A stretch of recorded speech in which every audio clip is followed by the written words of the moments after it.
Naaktuhan ang dalawang lalaki sa isang manhole sa Quezon City. Hinala ng mga otoridad, nagnanakaw sila ng kable. Balitang hatid ni James Agustin.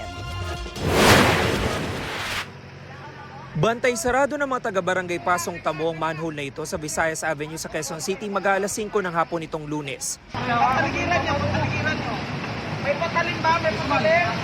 Dahan-dahan nilang tinanggal ang takip ng manhole. Doon na tumambad ang dalawang lalaki na nasa loob. Tinulungan sila para makalabas.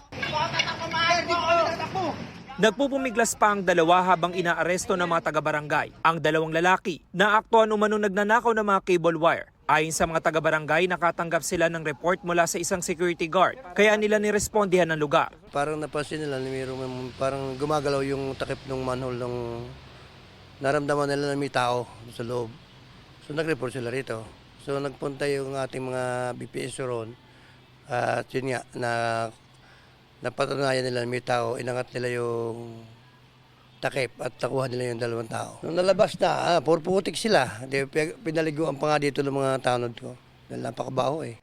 Kinailangan pang gumamit ng hagdan ng mga otoridad para maingat na makababa sa manhole. Nadiskubre nila ang pakay ng mga sospek na mahigit 19 na metro ng cable wire na nagkakahalaga ng nasa 117,000 pesos.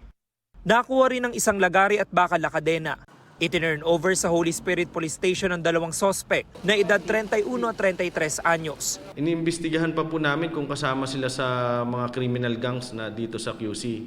Kasi may mga pangyayari na po na nangyari po yan sa mga ibang police station. Pareho po silang may record ng 9165 yung paggamit ng illegal na droga. At meron din po yung isa po, may pagnanakaw na, theft and robbery po. Depensa naman ng mga sospek. May titingin lang po sa amin, sinama lang po ako na itong kaibigan ko eh. Ano dapat titingnan niyo sa manhole? Yung wire po na putol doon, yung mga putol-putol po.